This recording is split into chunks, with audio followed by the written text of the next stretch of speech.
परम सम्माननीय निर्णायक मंडल, प्रभुत्व श्रोतागण एवं समस्त प्रतिभागीगण, मैं रेहान सिद्दीकी सहारनपुर उत्तर प्रदेश का मूल निवासी ऑडियो टीवी नेटवर्क द्वारा आयोजित टैलेंट की गूंज कंपटीशन 2025 के अंतर्गत स्वतंत्रता दिवस के इस पावन पर्व पर एक बेहद संगीन विषय, क्या आज़ादी मिलने के पश्चात हम वास्तव में स्वतंत्रता पूर्वक जीवन व्यतीत कर पा रहे हैं के विपक्ष में एक वाद विवाद प्रस्तुत करने हेतु चेष्टित हूँ।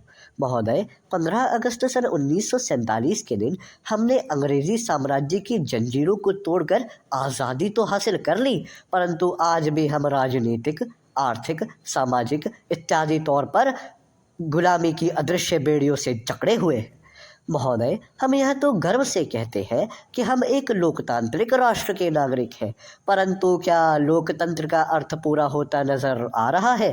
महोदय, हमारे देश भारत में 18 वर्ष की आयु से ऊपर के प्रत्येक नागरिक को मतदान का अधिकार प्राप्त है, परंतु आज पैसा, जाति, धर्म, क्षेत्र इत्यादि आधार पर वोटों की खरीदो फरोख्त कर सामान्य जनहित के वोट का मोल हाशिए के मुहाने पर पहुंचाया जा चुका है।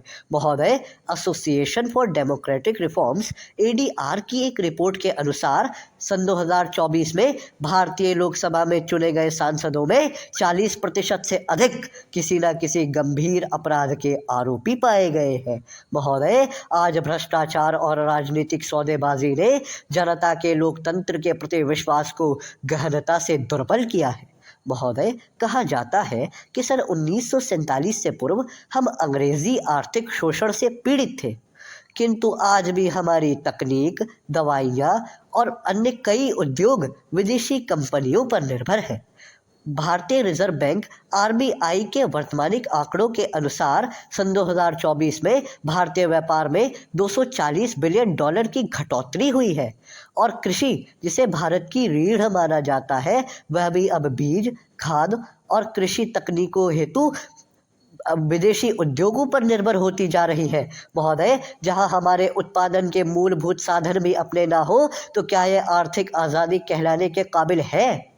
महोदय, राष्ट्रीय आपराधिक रिकॉर्ड ब्यूरो (NCRB) की एक रिपोर्ट के अनुसार सन 2024 में भारत में दलितों और आदिवासियों के साथ हुए अत्याचार के खिलाफ हजारों की तादाद में मुकदमे दर्ज हुए हैं और महिला सुरक्षा के मामले में वर्ल्ड इकोनॉमिक फोरम की ग्लोबल जेंडर गैप रिपोर्ट में कुल 146 देशों में भारत का 127वां स्थान सुनिश्चित किया गया है। महोदय, जहां समाज के आधे हिस्से को समानता और सुरक्षा का दर्जा ना दिया जाता हो, तो क्या वह सामाजिक स्वतंत्रता कहलाएगी?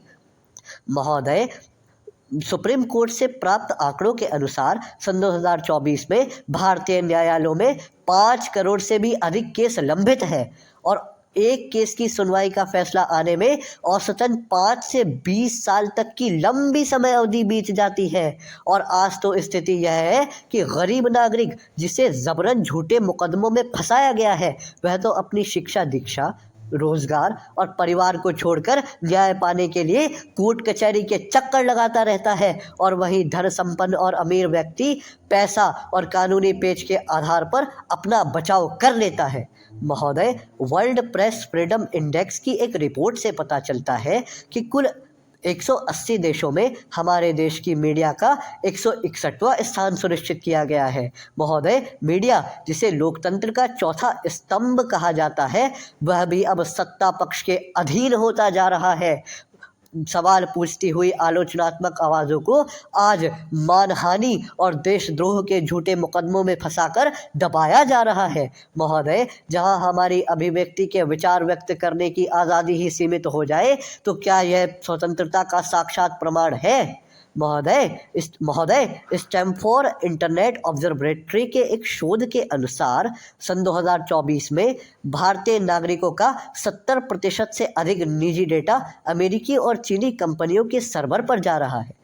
महोदय, अंत में मैं यह नहीं कहता कि आज़ादी के बाद हमने प्रगति नहीं की। हाँ, हमने बहुत कुछ हासिल किया, लेकिन अगर स्वतंत्रता का असली अर्थ हर नागरिक का समान अधिकार, आर्थिक स्वावलंबन और सामाजिक समानता है, तो मेरा ऐसा मानना है कि अभी भी हमें बहुत लंबी दूरी तय करने की आवश्यकता है। जय हिंद, जय भारत।